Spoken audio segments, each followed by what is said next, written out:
Okay, welcome back to the podcast. This is episode number 177 with my guest and good friend Ayano Kataoka. Ayano is an amazing percussionist. She teaches at UMass Amherst. And I first met Ayano in grad school at Yale University in 2004 when I auditioned there. In 2003 I auditioned there, and then in 2004 I auditioned there, and I stayed at Ayano's house. I didn't know her at that point, but I just stayed in the guest bedroom. And she brought me little slices of apples in the morning when I went to audition for Bob. And I was lucky enough to get to go to school with her, to play with her in a bunch of chamber music ensembles at Yale, and just to get to hang out with her. She's an amazing percussionist, a great teacher, and just an amazing person. So I hope you enjoy this conversation. This is Ayano Kataoka. Enjoy. Bye. You look beautiful, Ayano. Oh. I missed you. I miss you so much. All right. Oh, yes, I miss you too. There we go. I have been. All right. We're rolling. Ayano, let's gavel this to order. Yeah. This is your first time. This is your first time on my podcast, right? Yes, first time. I know we've been texting about it for a while, and I've known you. We met in 2004, I believe, at Yale. Correct? Is that right? You were a student. Goodness. You were in your last year of your artist diploma, correct? Right. I was there from 2003 to 5. Yeah, and then you came for audition. Yep. So 2005, probably.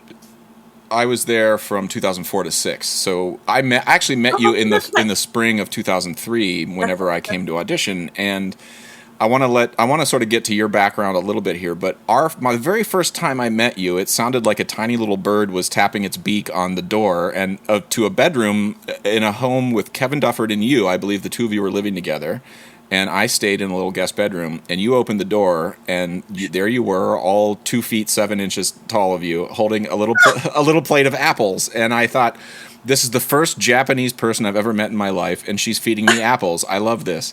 And then I went and auditioned, and you were so nice to me. And I just remember you thinking, you said something to me when I auditioned. You said, don't listen to everything he says, or something like that. You were very much like, he's going to say something and make you mad, but don't listen to him. He's just a big teddy bear. Like you sort of made my mind way more at ease when I auditioned. So I want to thank you for putting me at ease and helping me get into Yale by easing my nerves. But Ayano, why don't we start, and then you and I studied, I worked with you at Yale for a year, and we've been friends ever since. And we killed a lot of cockroaches together, smoked a few cigars in our day, and drank a lot of beer. But I want to start a little bit, so my friends, we have a lot of students and colleagues in the world, in the percussion world, who know you and me through just the circles we run in. But for folks who haven't studied with you and don't know you, can you take me back to like baby Ayano, little tiny baby Ayano, and what got you into music? How did you get to teaching at UMass Amherst, which is what you currently do, and playing with Chamber Music Society, Lincoln Center, all of that stuff? Can you start baby Ayano? How did you get into music? Where'd you grow up? Little girl Ayano, yes. Well, I grew up in Japan, and I started to study marimba when I was 5 years old. Whoa. When I say that, everyone is like, what? Were your parents musical? No, not at all. So there was a kindergarten 5 minutes away from my house, had a unique education system that, basically there were a bunch of music teachers, and you could study violin or piano or electric piano or drum set. What else? I studied piano and violin first, and then but I hated violin. After a year, it wasn't big enough for you. Like you chose the marimba. Yeah, exactly. Well, it's just so painful. The way you have to hold and then press the strings and then use the bow, and it's just like uncomfortable feeling that I just didn't like it. And I'm sorry for string players that I say that, but after 1 year I even couldn't play Tinkle Tinkle Little Star. And I clearly remember my violin teacher at that time said, "Oh, you don't have talent." So that was enough Oh my for goodness. me. To, The idea that anybody would ever look at you and say that you don't have talent is like mind-boggling to me. what? Certainly, people can say that. But anyway, so I quit violin and then found this marimba teacher. There was a marimba teacher for some reason. That's like so random. It is, right? And Was it a yeah, Japanese person or was it yeah, Japanese. Yeah. Uh-huh. and And actually, this my teacher, I mean, who eventually I studied through almost when I got into college in Japan, so more than from 5 to 18 or so. So yes, 13 years to study with her. So wow, what was her she's name? like a. What was her name? Her name is Tomoko Kubo. Okay. Yeah, she has. I mean, she's such a lovely lady, and then very thoughtful, helpful to student, and she still teaches. So it's in the place. So it's Where did she learn? I mean, because the Japanese marimba playing is a. I mean, well, we can get to this, but in terms of like the repertoire in contemporary percussion field, the stuff we grew up studying in school, it's interesting to me that the marimba has its historical lineage. Its birth was in Africa by digging a right. hole in the ground and laying a board over it and hitting that board, and then that went to the jeel and the balafon, and then now to the marimba. Except somehow, it's like if you didn't know that, you might think the marimba was born in Japan because of Right. the amount of attention composers gave it, the amount of content, like Miyoshi, Miki, Keiko Abe, both performer and a composer. Can you just like explain to me a little bit, just because I'm asking out of complete ignorance? I don't know, why is the marimba such an important instrument in Japan? Well, so Keiko Abe is definitely a pioneer of the marimbist who really sort of commissioned a piece to those composers that you just named, and that was like 1960s. And also she has been a incredible improvisation player. So she really sort of through doing that she composed music for marimba. Her passion was like really purely, we need like original music for this instrument, and then that's really inspiration for composers, and then sort of grew up from that. So that was the one big cultural sort of marimba culture that developed. But then before that, actually, I should know more about that. But I know there was like a radio show by a guy who apparently used to like perform in United States or something like that. Like this guy really brought marimba to Japan, and then like at this radio show, had always sort of marimba music as a background or something that. His name is. Oh, I'm blinking for a second. I hope it's gonna come up out later. But Okay. this guy really sort of made like people apparently used to listen to this radio show that I like got familiar with the marimba sound. In fact, the reason why I started to study marimba at 5 was like when my mother found out that there's a marimba teacher teaching. Then like she really liked the marimba sound from this radio show and wanted her daughter to Got it. Okay. study.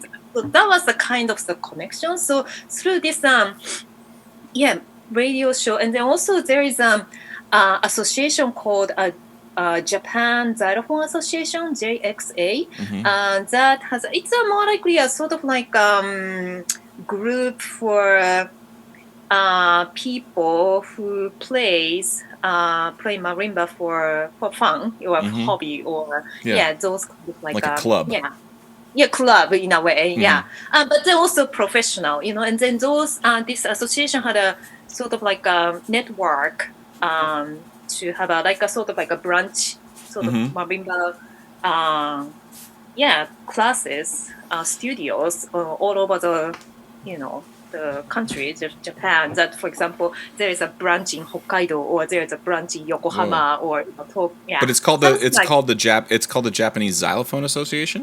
Yeah, for some reason, yeah, Well, it's this is another. I mean, I mean, you studied with Bob Insights too, and I remember studying Mirage with him in Time for Marimba, and he talked a lot. It was the first time anybody had ever spoken to me about different types of marimba sounds, like culturally speaking. It had always like when Steve Reich, he spent time in Africa, and so a lot of his music, like if you know about bolophone or geo playing, you can look at a piece like Nagoya Marimbas or Sextet and be like, oh, I see how that relates, or where I can see how that style of playing relates to a specific way of playing a gil.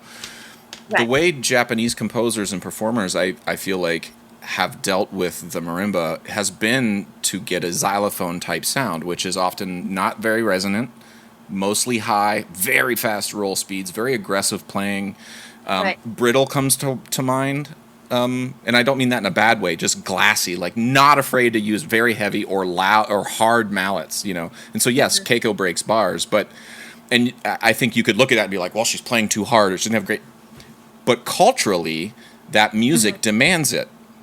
And it's just interesting to me how like the Japanese culture or her approach, and again, like I don't know Japanese culture well enough to make that statement I just made, but her approach is an interesting sort of graphing of like how a culture hears and sees its music onto an instrument that's from Africa, And I think that like when Bob was explaining, like, no, when you play Mirage, play it like you're playing a xylophone, not like you're playing a marimba. And it was like, oh, okay, that's an approach that's interesting to me. You're not seeing the marimba just as a gil or just as a a rhythmic instrument. It is a melodic instrument, but it's also a timbral instrument. It can make you go like whoa and like sit back in your seat in that first bar of Mirage. That's a different feeling than the second movement of drumming, for example, or even hearing somebody play Bernard Woma play really authentic traditional Ghanaian xylophone music, which is not a xylophone, it's a bolophone. Like what we call a xylophone is not what they would anyway. It's just to say all this stuff is really interesting to me. So I didn't have a question there, Ayano. I was just talking. But you know me now, so it's fine. Whatever. I don't. So this JXA, Japan Xylophone Association, had this the sort of president of the club. The association was he did a lot of like did a transcription of the classical music. So this they do concert annually, like locally, and then also there is one sort of like a big sort of assemble, like a big concert every year, and then those sort of branch and studio sort of use this transcription of like string quartet or I used to play like Zigeuner Weisen or Hungarian Rhapsody or something, a virtuoso, virtuoso. You also played Marianne, I believe. Not Marianne. Jamaican Farewell. What? Didn't you play something like a tropical piece that you and I play? I played steel drums with you because I was playing it in the other room and I heard you play it. I was like, what? And I came in the other room and you're just like, I used to play that when I was 12. Yeah, right. Yeah, so lots of like things like that, or like the Flight of Bumblebee, or like a Sugure dance, or that kind of music to play. So I was, and then that's also in a way approach like to play marimba as a solo instrument rather than, because like a violin music is very solistic, the piece that plays violin part is really sort of solistic approach to do it. So I really used to do a lot of those kind of thing. And then one day when I was maybe like 13-ish, I don't remember exactly, but then my teacher started to say, so you should start to play with 4 mallets. So and then sort of like she told me about how to hold, like with a crossing this way or this way, and then you should choose. So I kind of chose to do the cross grip with the Barton way instead of the traditional. And then, then sort of started to play like easy, some like a Bach, piece by Bach, transcription of Bach. And eventually, sonata, fugue, and stuff like that. So started to play. But that was the kind of like process for me to study marimba. Always my teacher like had me to play, sort of like an exercise thing at the beginning of the lesson, like actually very rhythmic approach that like doing quarter and then eighth note, like with the metronome, like she's like, as soon as you walk in and then stand in front of the marimba, she puts the metronome on, and then like I do, bum bum bum bum bum bum bum bum bum bum bum.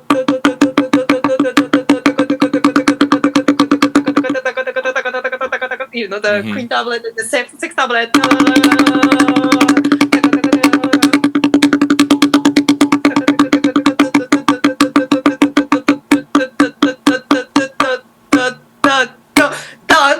You start over. For an octave, and go up and then down. So it's like. I think your teacher was just looking like. I think your teacher was probably like, I have no idea what to say to her, so I just need 10 minutes to think of something. So do this exercise while I think. You're a teacher, and that would probably come in handy some days. But it's really helped. The sixth tablet is like. That becomes tremolo, and then that could be actually a xylophonic, it's true. Approach in a way.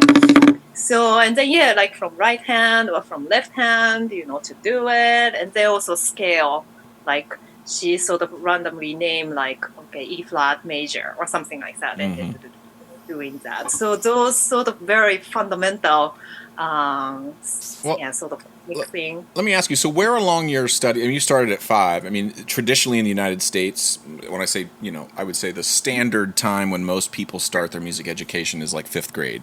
I think people start earlier or later, but generally that's the way the education system is structured here. I started in 5th grade. I didn't even conceive that doing music for a living was something that was possible really until my junior year in high school, when I was like, wait a minute, my percussion teacher who runs the steel band, this is what she does. They pay her to do this? That's insane. I would love to be paid to talk about drums all day. And I told her that, and she's like, oh my God, you don't know how to read pitches, and you can't sight read, and like you can't even play 4 mallets. We need to get you. Oh God. So like I crammed the last year of my high school. And you've had this since 5th grade, or since you were 8 or 5. Excuse me. What? Where along that line did you make the step, or was it a conscious choice to be like, I want to study this with somebody to do this for a living? Where did that? When did that, if at all, when did that enter the equation? I remember around. Like middle school age, like a teenager, that one day I went to see a concert by the student of the university where I eventually went. Like, let's say, UMass percussion ensemble, that kind of thing, of that Japanese, right. college version of that. And then I got really inspired by their performance. And then that's when I... actually, the schools that I went, often, by the way, like when I, tell people about, I'm from Japan, and if you, kind of studied marimba, so the primary, and then often people associate with, have you studied with Keiko Abe? That's like first thing that everyone asks me. And I'm like, no. Like there's a lot of Japanese people in the world. Japan is an island, but it's not a super tiny place. Like maybe I just haven't ever met her. Like it is possible. Where she teaches, or she used to teach, I'm not sure at this point. But so this private school called Toho School of Music, and then that's like really sort of like a marimba major. There is a marimba major, and then percussion major. So it's a 2 separate thing instead of like one, percussion major. to do all of that. So yeah, if you really want to study marimba, you just could go to Wow. that. And then yeah, some of the private school in Tokyo area has that marimba major. So, but then when I saw this concert, and then that school is only have has a percussion major. So even if you could choose to take audition, sort of marimba heavy sort of based repertoire, or snare drum, or the percussion heavy audition materials. So you can still choose, but then once you get into the studio, you really have to do like they gonna treat you equally, regardless of you play marimba better, but you have to do this, that kind of thing. So I kind of liked the idea of, because I also found myself that because of that all virtuosic violin repertoire that I was doing. So I had zero rhythmic sense, although I did this, that, but that's like totally separate thing. When I played, I was just so freely, making phrase or stuff like that. Yeah. So I really was not trained to do this. Yeah. So when I saw this concert, and then just the student, the players, they were just like so, flexibly, freely doing, every instrument so lively, and then I was just so inspired. And then there was one program at the end of the concert. They did whole sort of like show that they created their own, sort of like an improvisational, but then also they all planned out. And then they, for example, used like piano bench.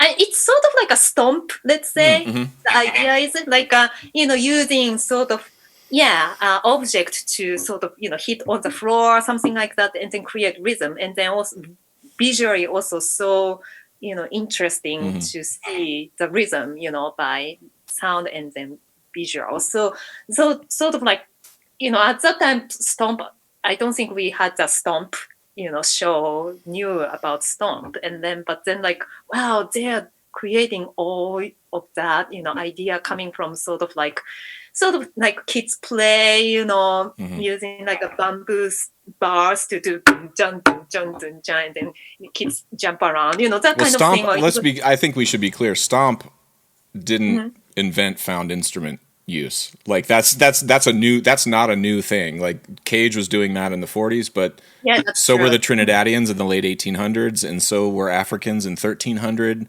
So were Europeans in the year 900. Like everybody was always trying to find stuff and figure it out. So the idea that Stomp does get a lot of credit for that stuff, but that's a human trait is resourcefulness and trying to figure out what it is, how to make music out of stuff. So that doesn't surprise me that you were seeing stuff like that in Japan and not ever even having heard of Stomp at that point. Right. Yeah. But I was just so blown away by, the fact that, just a student, had such an idea to really incorporate, bringing in to create the, whole like 15-20 minutes show, and then also maybe some compositions that played, marimba ensemble, something. I don't remember exactly, but just the energy and then just the creativity that they presented at the concert was really something special that made me, I really want to perform with these guys. So I want to go to this particular school. And then for that, I should start studying snare drum. So that's how I started to be shifting my playing range to be not only marimba, more broader way to. And were your parents supportive of this along the way? Yeah, well, fortunately, let's see, when did they buy marimba for me? The first marimba that I got was a 4-octave Yamaha marimba. And then maybe sometime when I was elementary school, like a second year or something, second grade, Mm. third grade or something when I was still a really little kid that, of course, I couldn't read. So my parents made a step. Oh, nice. It's like Pius Chang has a bench. You could at least have a step, Don't feel bad about it. In fact, one of the JXA concerts that I kind of every year I got to perform, and then one year I fell off from that step. You gotta strap in, Ayana. You gotta buckle up. Well, so let me ask you. So you get through your studies then at what brought you to the United States? How did you when did the moment of studying in the U.S. enter your brain, and how did you make that transition? How did that happen? When I was still in college in Japan, there was a brand new marimba competition. It's called Lee Howard Stevens Marimba Competition International. I know. For people who know that as like a household name now, like a lot of us were alive when Lee Stevens was invented. Like whatever people like he introduced himself to the world. A lot of us were like freshmen in college at that point. Like, wait, who's this guy? He just wrote a book called Method of Movement. What is this? So anyway, marimba competition that I found out somewhat. Then I should take this. And but then also it's just a college kid with if I do this, and then also I can go to Disneyland. Afterwards. Some seriousness, but then also fun. To make a trip. Right. Did you have Mickey Mouse ears? Like Was it worth it, Ayana? Was it worth the Disney trip? Anyway, that's what I did with two other friends anyway. So we had sort of three, friends sort of came together for the first time because also, help each other to travel for the first time in United States. So it was like, still my English is horrible, but I'm like, I had no idea. Your English is better than my Japanese, Ayano. That's what? But anyway. Ohio, that's all I got. That's easy because you're from Ohio. I know. But I only get to use it during a certain part of every day. I can only speak Japanese in the morning. I can't speak it in the afternoon. It's true. But anyway, I participated in this marimba competition. And then there's also a story to get to Asbury Park in New Jersey, which is we had no idea how actually dangerous place. What, did something happen when you were there? No, not. But then I think we had to wait the train to take the New Jersey Transit 10 p.m. or something like that. Like that sort of we somewhat figure out the time train schedule, and they are okay. This seems to be the last one that we have to take to get to Asbury Park. And then we had to transfer at one station. But anyway, then and trains in the U.S. do not run as promptly as they do in Japan, I imagine. Is that correct? Yeah, correct. Well, we are so proud that we have such a punctual train system that even 20 seconds delayed, they announced to apologize. It's amazing, yeah. Might be a little overkill, but it's appreciated. It's nice of them to do. Yeah. Anyway, so we were not sure about this, which train to take at transfer station, and then we kind of look around and ask people. So we want to go to Asbury Park. So is this the train to get to or something like that? And then as soon as we say Asbury Park, people started to say, "Are you serious?" Well, that's where the marimba competition is, lady. That's where I gotta go. You go where the competitions are. And people seriously as soon as you arrive at the station, you have to catch the taxi, and then wherever you need to go, as soon as possible. Don't walk around. So that's what we were told. And then, what? Jeez. Anyway, so that's kind of the adventure of my first trip to United States. So where did you meet? So what? When you were here, where you were here, was there something that where did you meet Bob? I guess is where my question's leading That's here. the point. Sorry. No, you're fine. You're fine. It's just a conversation, Ayano. You're doing great. at the marimba competition, Was he? Mr. One Size was one of the jurors. Okay, all right. That it's all coming together. It's all making more sense. Then I also at the time, Bob still taught in Holland, and then so he came with bunch of his students. So yeah, then so there were a bunch of Bob's students took participated in this competition, and one of them actually I was talking about this story to someone just a few days ago, and then because I just had a performance with Eduardo Leandro. Yeah, and Eduardo was one of them. Oh yeah. Because there was an Akron grad, Matt Aponius, who studied with Bob in Rotterdam, and I think Eduardo was part of it. There's a small crew of folks that were kind of Bob's like main or first class in Rotterdam. A few of them came to Yale when Bob started teaching there. Right.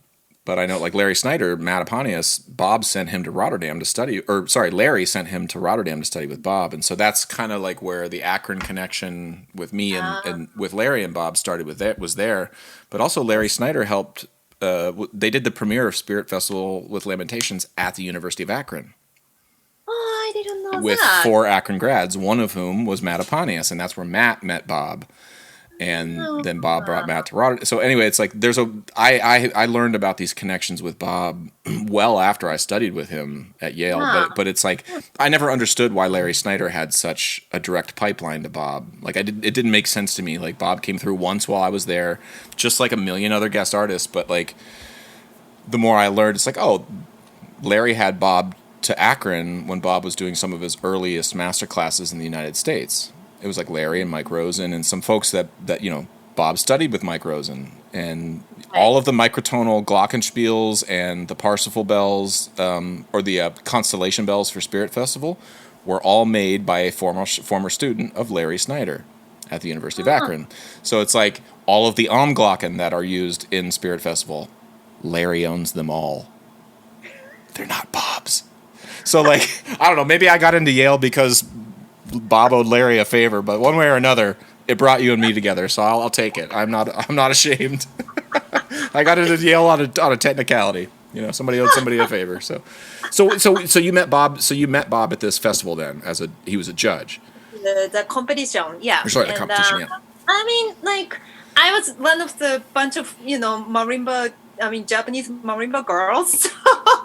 And I feel bad. It's like it's a stereotype, right? Like the Japanese marimba player is a thing, but that was the thing that, like, it was so eye opening to find out. Like I thought, yes, I kind of knew I was a stereotype of the Japanese, but somewhat I kind of, how do I say? Yeah, I don't think, or I didn't want to be, or somewhat. Yeah. I want to be different. Sure, yeah. Yeah, and then but actually, I figure that I'm actually really still one of this, typical stereotype of the performer. The way I approach to, it's just like it's just like tone production, like how they make the sound, and it's just like the whole thing was just something that I never thought about. And then particularly this mafia of Bob's student, it's just they all play so beautifully and then fantastically, and then just like it's like holy cow, it's just like every single student, and then how come they play with so high level. And I think a bunch of Bob's students went to a final. I think there was a first, second, third round, and then finals. So we had four rounds. And then,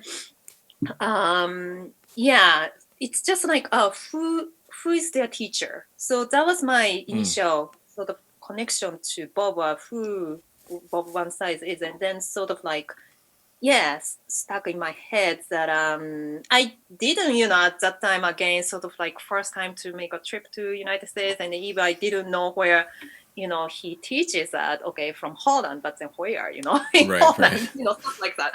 So no idea. And then I really didn't know how to figure that out, like if I want to study with Bob, So yeah, that comes to, that whole, how I got to study Bob is a kind of, after, later, the story that I can tell about. But yeah, this was definitely a sort of initial connection to Bob.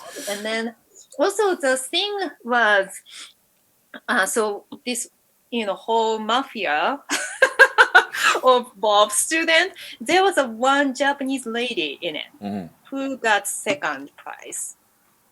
Who was that? Who was that? So her name is Kuniko Kato. And I don't know if I can say about this, about if, Sure, you can say whatever you want. I don't care. Oh, okay. Well, so, Kuniko plays with the cross grip. And by the way, who got the first prize? Do you know who got the first prize? Who won the competition? Eric Samuel. Oh, Eric Smoot. Okay, all right. Oh, Eric Smoot. Samuel, yeah, the French guy. Yeah. He played like, rotations, beautiful. I mean, the final round was basically like a 30 minutes of music that you want to play, whatever you want to play. So he played like beautiful Bach and also lots of his composition.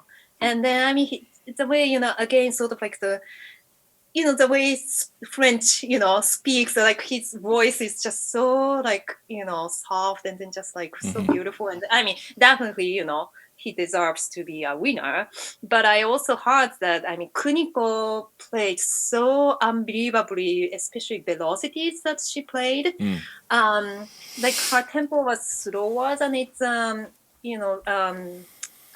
specified, but the way she had a groove and then just sound and everything, like again, so for me, typical stereotype of Japanese marimba player, she was like definitely, excluded from that box, and then she had her own sort of playing style, and then particularly that sense of the groove and the beauty of the marimba sound was just like so inspiring to me. And then as someone who sort of studied Bob and became such an extraordinary, player, that was really something that blown away and then inspired me. But the thing about, I mean, both players are equally beautiful, but what made difference between first and second was apparently gripping. Oh, really? Lee Howard Stevens. Yeah. It's so I get it to a point. I understand why people argue. I understand. I can empathize why somebody could hold that thought. On the other hand, I have heard amazing results with all sorts of grips. I've also gotten amazing results out of my own grip, which is terrible. I also know that I just can't. There are limitations to my grip that I would not have to deal with if I had learned cross grip, But this idea that, like, if you don't play Musser grip, or you don't play Stevens grip, or you don't play cross grip, or you don't play Burton, or if you just can't do some hybrid version of all of them, you'll never be able to be a success. That's insane. Anybody who says that is wrong. Just wrong. And is trying to sort of like, they're only acting from a spot of insecurity because that's the only way they know how to teach or they know how to play. And it's fine. Like, there's lots of ways that I can't play, but I can teach somebody with cross grip. I'm not going to my way of teaching them isn't like, well, unless you play Musser grip, I can't tell you what to do. It's like, no. I mean, in fact, my student at UMass, how many people, I mean, most of them play with Stevens grip, and I don't. Well, and Bob doesn't play with Stevens grip. He's like a weird hybrid Musser grip. Like, it's like his hands are flat, and there's not a whole lot of this motion. It's a combination of like an arm and a shoulder. Right. Anyway, just for me, that approach, Bob never once in 2 years ever told me to move my thumb a specific way. Ever. He never was like, if you're having pain, let's talk about it. But I'm looking for a sound. Oh, cool, you got the sound. Does that mean if you held the mallet with your left foot?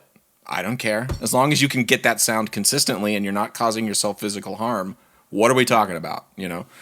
And which is Yeah. fine at a graduate level study. I mean, I can understand why it is like you teach freshmen in college. You might want to help guide that process a little bit early on. But as a grad student, it was a relief not to have somebody be like, if you just put the mallet here and you just rotate it a quarter inch this way, and I'll do that 3,000 times. I'm like, but we haven't even hit the instrument. What are we doing? Like I'm not making any sound. So anyway, I think it's good that you're teaching that way. And just to dispel any rumors about Bob, like he never ever harped on people's technique. It was all about sound, at least in Yeah. my experience anyway. Yeah, that's exactly what he told me at the beginning, like when came to Peabody to study with him. And I asked him, should I switch my grip to Stephen's grip? And then he was like, no. And we, talk about music. So, yeah, that was really Well, for me. let me ask you. I know we may be jumping over a few things here, but when you get to United States, and so you get to Peabody, Johns Hopkins University for your fresh. Were you doing your master's or your freshman year there? Masters. Masters. Okay, so you get there. Yeah. You're not. This isn't your first time studying this instrument, but what were the very first like? Whoa, this approach to teaching is not what I mean. Because even if you come from the United States, in terms of the way we teach education here and the way things are structured, the minute you meet Bob Van Cise, you realize really quickly he's going to say things to you that no other teacher would ever say to you. Sometimes it can feel a little bit emotionally distressing sometimes when he tells you something, but most times he's telling you the truth, which is you didn't play that. Or you can't do this and here's why.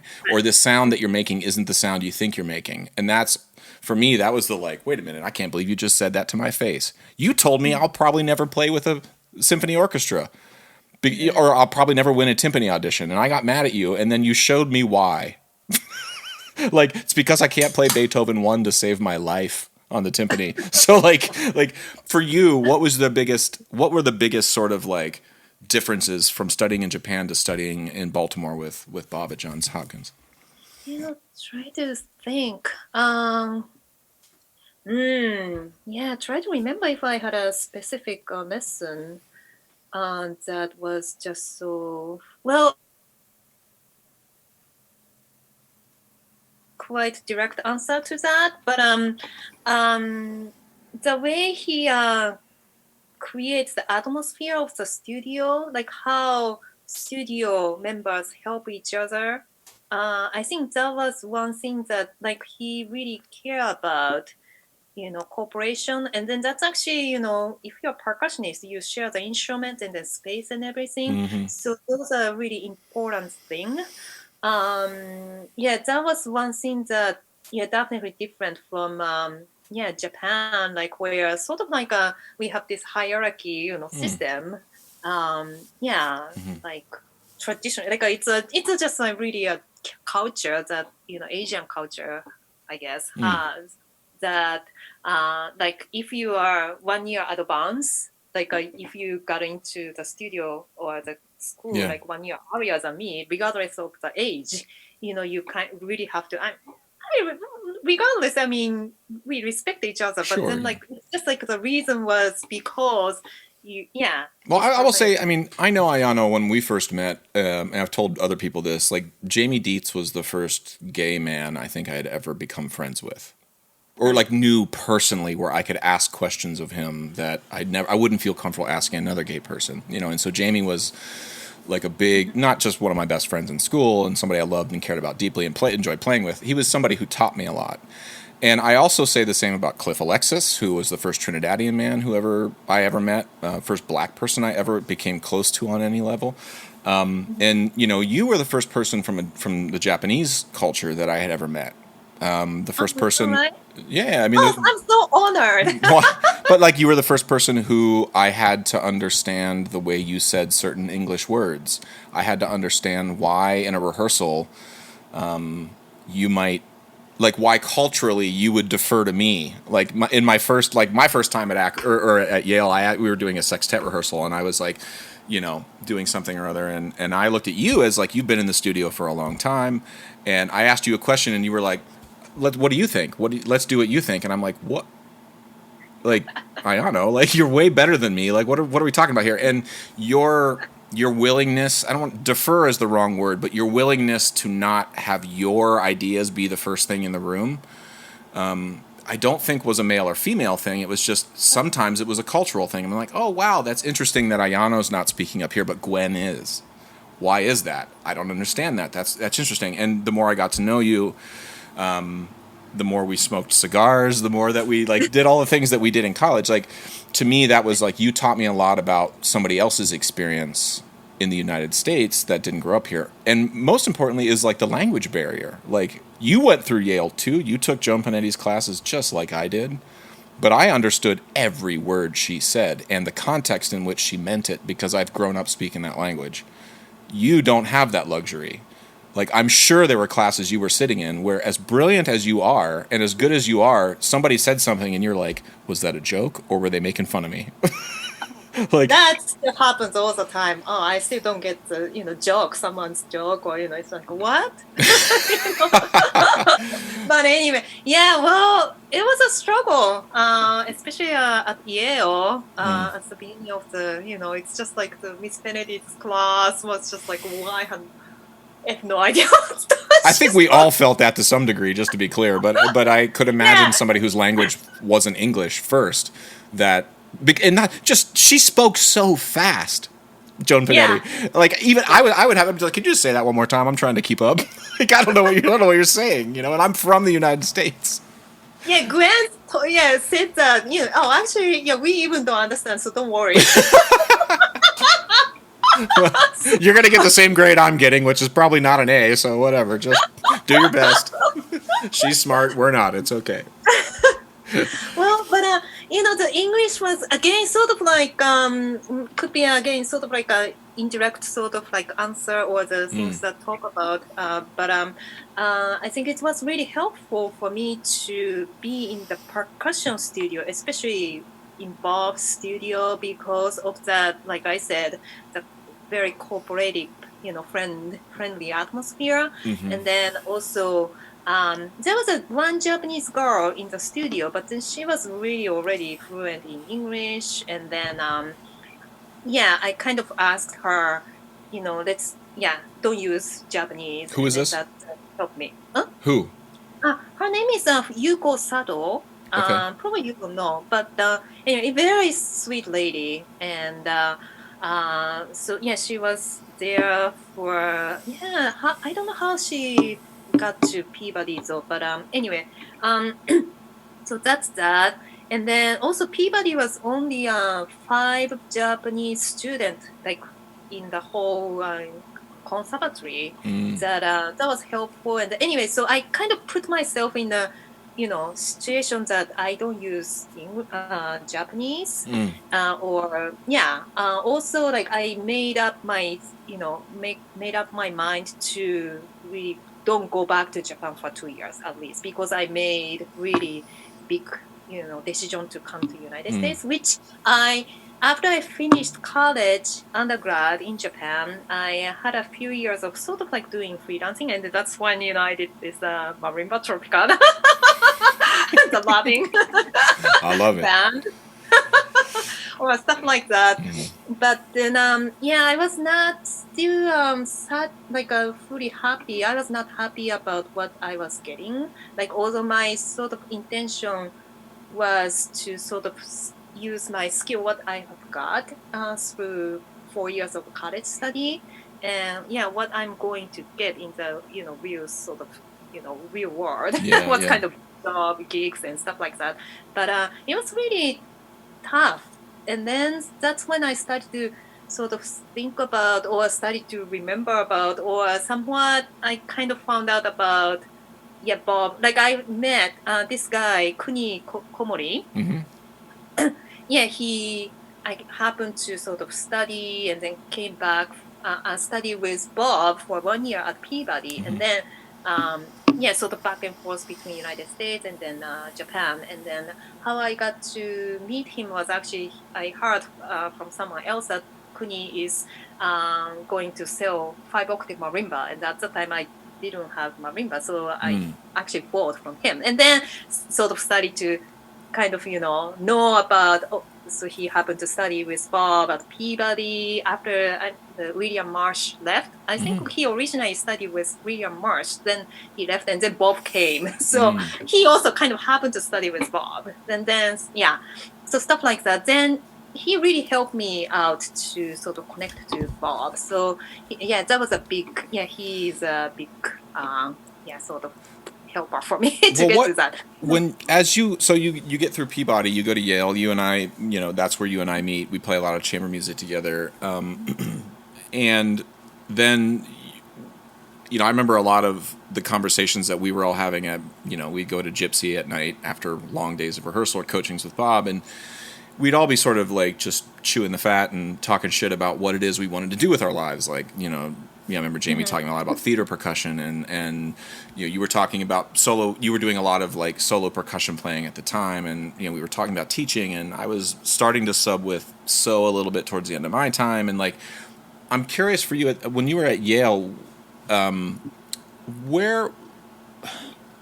what was the moment in your time at Yale where you sort of started to get oriented towards teaching? What landed you at the job with UMass? How did you land there coming out of Yale? For me, getting into So was like a totally random happenstance of Doug quitting right at the right time. So like I managed to, that's how that happened. But for you, how did that get to UMass? Well, it's also random thing. Like as you said, it's just those kind of like chance or opportunity. Like you never know when it's really come, dropped. Right. In front of you. Right. So my last year at Yale, I found out this audition that was Chamber Music Society 2 audition, so which is for a 3-year residency program at Chamber Music Society. That sort of like designed for emerging artists to collaborate with the artists of the society, and then you get to perform at Alice Study Hall, or also as lots of other opportunities that you can get. So I kind of happened to see this audition information randomly. Then like kind of like I checked, their website or something to see what, who are the roster and stuff like that. But then in the past, there was no percussionist. So I wasn't sure at first that even they would be interested in taking percussionists. So, but then it didn't say in eligibility. Right? Who should be qualified to take this audition? Eligibility, Yep. Often, percussion is excluded. So, but it didn't say that. So that was the kind of like for me to. Oh, actually, I may have a chance to. At least apply for it. You didn't say I couldn't. Huh? You didn't say I couldn't. That's the answer to like. You didn't say I couldn't apply.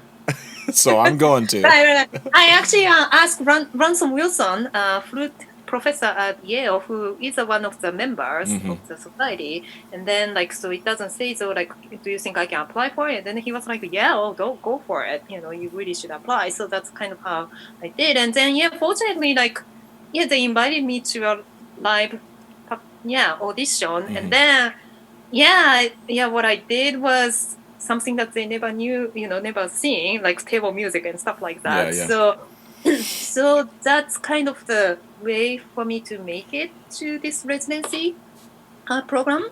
And then my third year was my first year to start to teach at UMass. But that was again sort of like happened to find out about the opening because Eduardo left. And then there was a 1 year of sort of nobody was there. And then sort of like, actually I knew one student at UMass. We knew each other. And then sort of like she kind of arranged to invite me to give a master class. And then sort of, got to know sort of studio's sort of situation. And then, it would be good for me to apply. Or also, but still I wasn't sure because like, I'm just like a, small, Japanese percussion girl from Japan that like, am I, like, I just never thought about me teaching at a, university in United States, you know, I just didn't click that sort of like my future being, you know, from the time, you know, moment, like I kind of like just wanted to be a better musician. So I came to United States to study with Bob. And then, 2 years is not enough. So I would like to keep studying with him. So that made me to go to Yale. And then, happened to have this opportunity at CMS that, it seems like at least I'm able to apply. So I just apply and then happen to, you know, make it. Right. So yeah, then like, oh, wow, that made me, you know, to have my visa status, you know, extended to, you know. I mean, it's all stuff that you can't really plan for. It's not like you sit down and like, here's what I'm going to do. Let me start off making these things happen. Like, it seems like to me that you're someone who works really hard, but there's an opportunity that comes across there's a train that goes by, and you make the choice to get on it, I guess is the thing. Is like, you know, we all watch opportunities come across our plate every day, right? Like some are very small, and you're like, maybe it's not worth my time to jump at that thing. And then this other thing comes across, and you're like, oh my God, I got to grab that. And then you grab it, but it's hard to plan for those opportunities. There's no way I could have planned to join So Percussion when I was in grad school. It was somebody asked me if I had the time to do it, and I could have said no, but I said yes. And you know, the rest is history. But I think for you, I mean, this leads me to sort of, we're coming up on an hour here, Ayano. Can you believe it? Wow. We've been talking for an hour. I hope my conversation is I'm speaking all right. You're doing great, Ayano. You've always spoken all right to me, and that's why I wanted you on the podcast. And I wish we could smoke cigars right now. That would be the best. Some of the time. Yeah. But you know, in terms of not planning for something, I mean, I think this is something that we talk about. You know, Bob would talk about when we're playing chamber music. Is like you have to plan for the thing that you don't know is going to happen. That's why we work on cues. That's why we work on pencil work for knowing who's going to enter where and when and all of that stuff. Mm-hmm. But then there's also the like. You can't plan for a pandemic. You planned, like you get hired at UMass and you're planning, you got years of experience there that like I can now start a plan on how I'm going to structure someone's studies with me at the University of University of Massachusetts Amherst, right? Then the pandemic happens and now we're online. And I feel like you're one of the few people I know that has, when the pandemic happened, you kept a studio class meeting live. I don't know if you still do it. But it was something that I feel, I'm curious now, like now that we're all in this same storm right now together dealing with this. What's your mission now as a teacher? As an educator, what ethically do you feel like moving forward are the biggest fires you have to put out?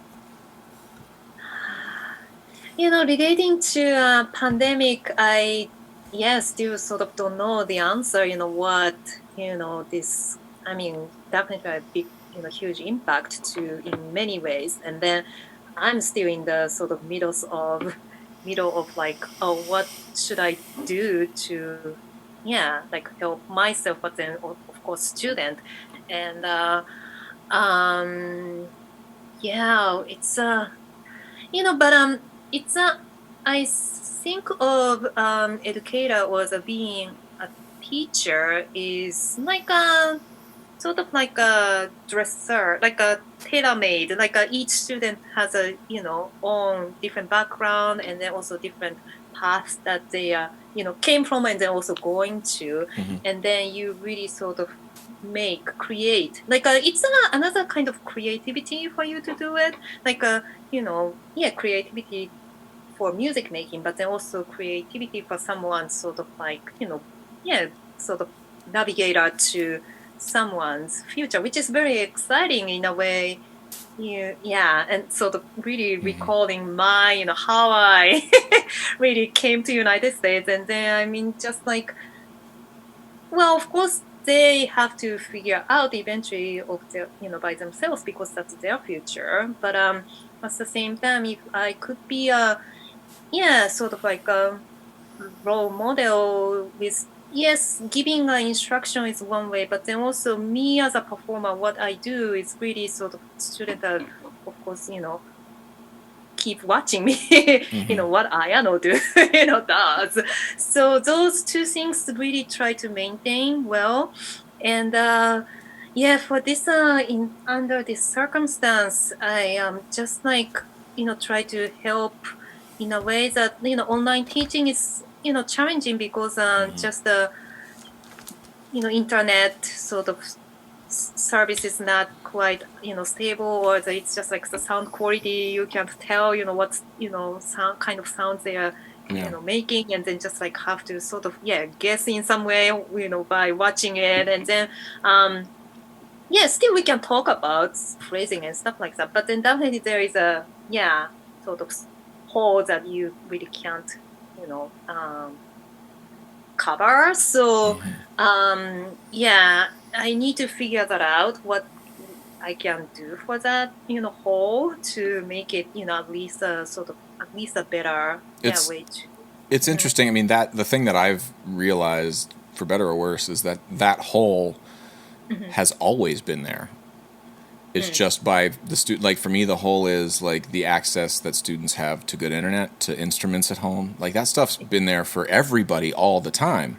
It's just when you're at UMass Amherst or you're at NYU or Princeton or wherever it is you're studying at the University of Akron, that whole, it doesn't matter. It doesn't matter if you have a marimba at home because Right. there's a marimba here. It doesn't matter if you have 2 octaves of Glocken at home Mm. because we have them here. Now all of a sudden, all of that stuff matters, and somebody, if somebody's participation in your educational studies relies on a 5 octave marimba, that's somebody's going to fall in that hole because somebody's not going to be able to afford a $15,000 instrument in Right. their home. So I'm saying that all as an acknowledgement of I'm with you. I don't right now. I'm trying to figure out how to teach 2 steel band programs remote. It's not, the whole doesn't matter when they're all in the room and I can give them all a set of double seconds or a set of bass pans or whatever. But now Mhm. I can't. And so what? How do I teach them in the way? Like how do I give them the same Right. quality? And Yeah. but also acknowledge that I have to teach them something new now. Like teaching them the old way is help. Some of it's helpful, but maybe right now chamber music skills aren't the most important thing.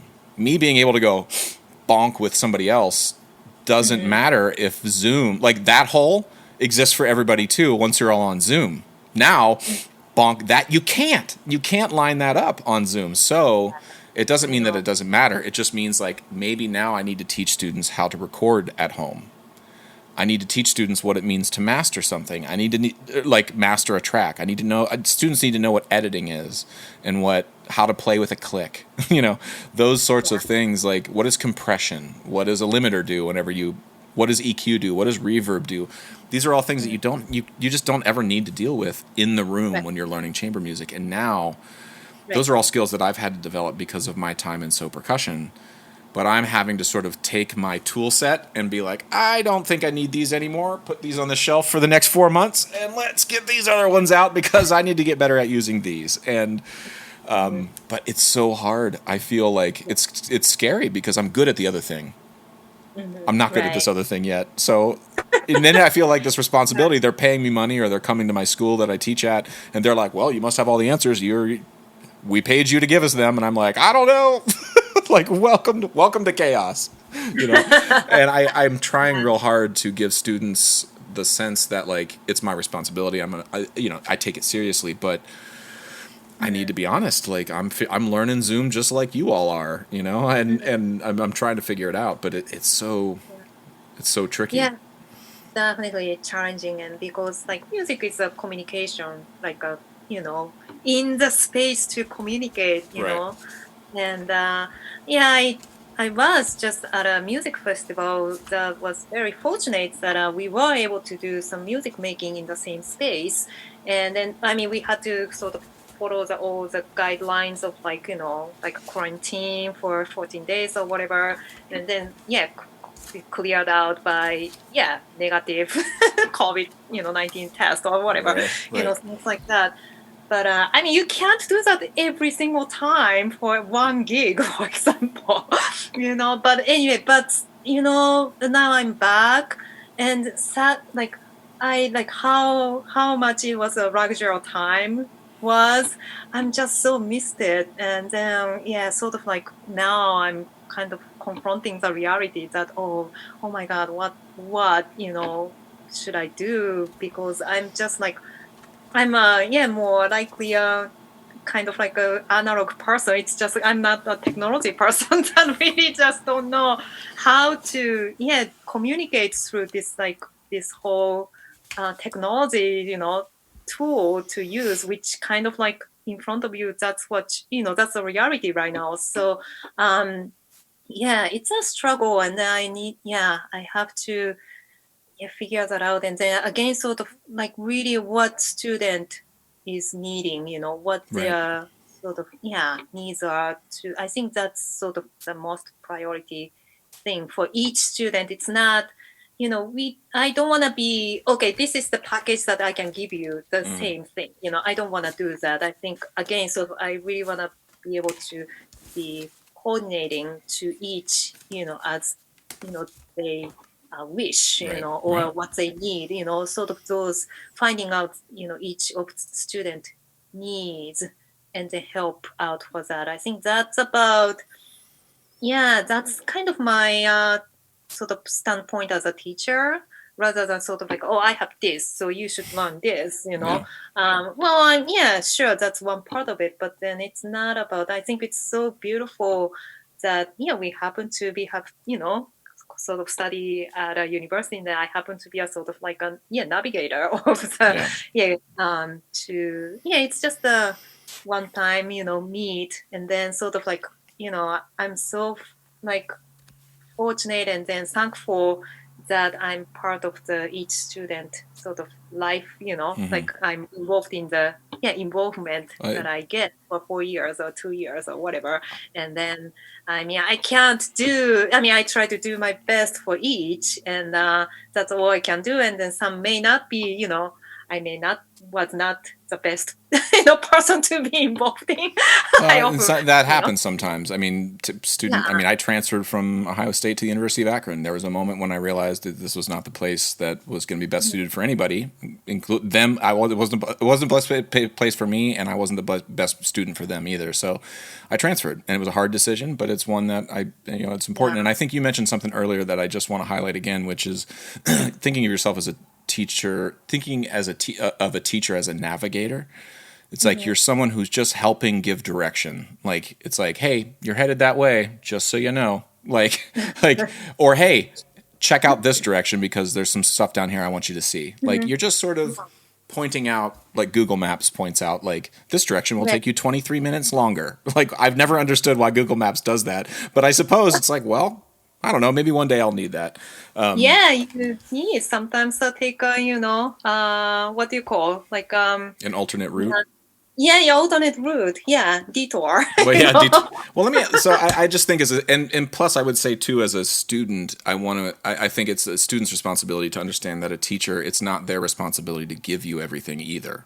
Like I think as a teacher, you need to have the mentality that you don't have everything to give, but also as a student, excuse me, I think sometimes you assume that your teachers have everything. Yeah. Now, if your teacher is telling you they have everything, then hold them accountable. But most of my teachers, including myself, I would say, and what you're just saying is like, the first thing I'm going to say to a student is, I do not know what I'm talking about on everything. So, take what I'm saying, put it in the hopper with other things to think about, use them or don't use them. Don't throw them away, but just, keep them in case you might need them. Everything you're given in life, good, bad, or indifferent, is a tool.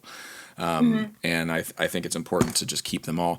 I have one thing I would just sort of want to wrap up here. There's this game I got called We're Not Really Strangers, and it's just a card game. You draw two random cards, and there's levels 1, 2, and 3. Level 1 are sort of like a total stranger. And so you draw a card and you get to learn about each other. We're level 3, Ayano. We've known each other for a while. So I chose 2 cards from level 3.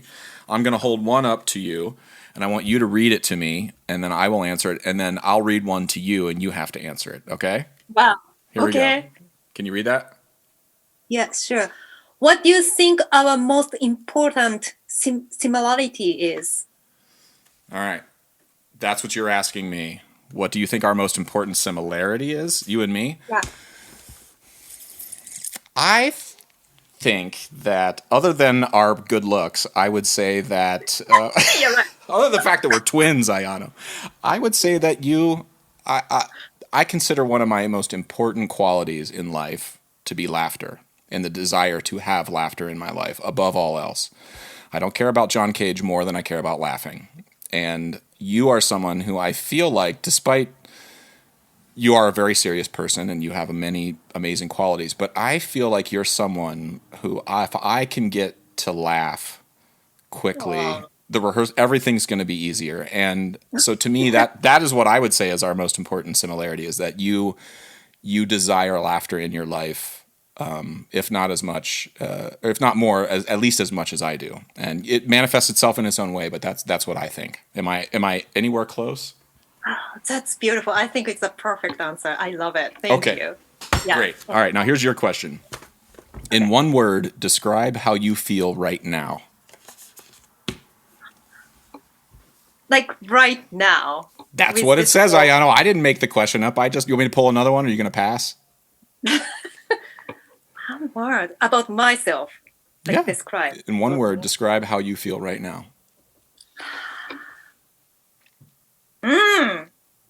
Is not a word, Ayano.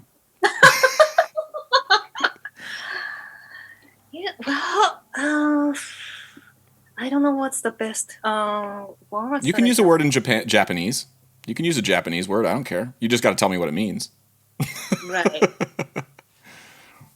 Well, we used to have a drink of like whiskey together.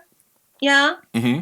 Okay. Then how about hibiki? Do you know this whiskey, Japanese whiskey? Oh, I know of the of the whiskey. What is it? Hibiki. What does it mean?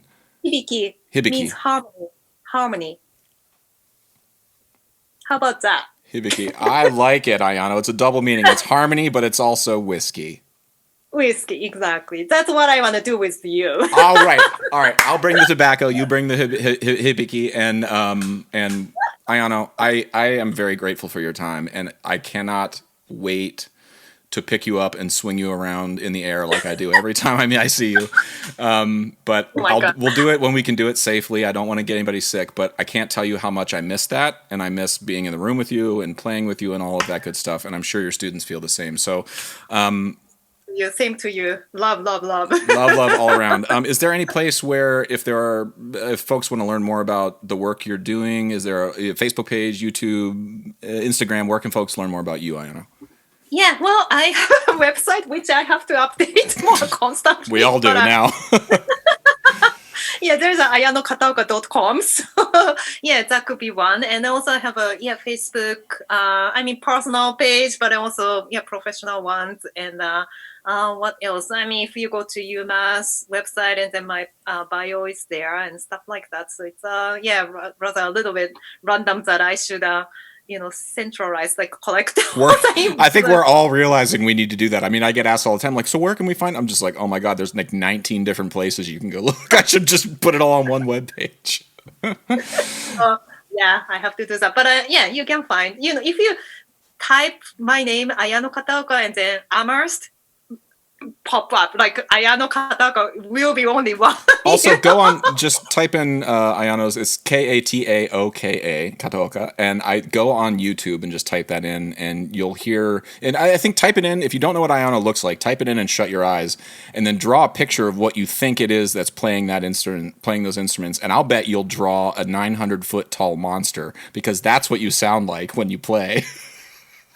Not a 3-foot tall Japanese woman who needs a bench to stand on to play marimba. You don't need that bench anymore, but you bring a lot of noise, and I love it. And Ayano, it's the first thing. I mean, when I stood next to you in grad school and you started playing vibraphone, I was like, I need earplugs, and I've been in front of steel bands in Trinidad. This is like 900 times louder in a good way.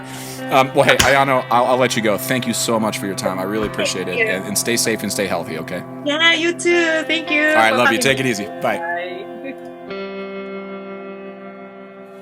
Okay, I hope you enjoyed that conversation. This podcast was brought to you by Liquid Drum, liquiddrum.com down in Waco, Texas, run by my good buddy Todd Meehan. Check him out. Hilarious percussion vids, great merch. Check them out. liquiddrum.com. Also, Dunleavy Steel Pans, DUNLEAVY pans.com. Kyle makes and builds all of the steel drums I perform on in So Percussion and teach on at Princeton and NYU. Kyle's an amazing tuner and builder. Check him out, DUNLEAVY pans.com. Also, if you are interested in steel pan advocacy information, education, go to paninmotion.com. You can check out a bunch of my good friends in Brooklyn run an amazing organization called Pan in Motion. You can check them out at paninmotion.com. And finally, Mango Chow. Alejandro Mirage runs an amazing clothing company that sells steel pan-inspired merch. You can check them out at mangochowclothing.com. That's CHOW, Chow. mangochowclothing.com. I own a bunch of his shirts. They're amazing. Great style. Check them out. All right, hope you're enjoying these conversations, and I hope you are staying safe. We'll talk to y'all soon. Bye.